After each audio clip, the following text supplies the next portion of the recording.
Tara mga tugang, try natin kung marunong pa ba ako maghinalang.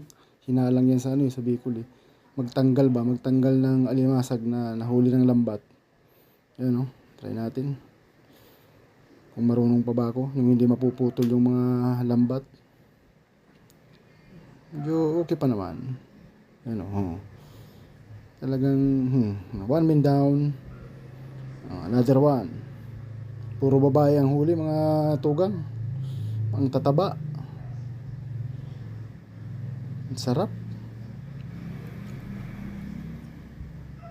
Two men down. Ikot lang na ihi. Sabi niya, I'm just turning around. Diyan mo na lang sa Planggalag.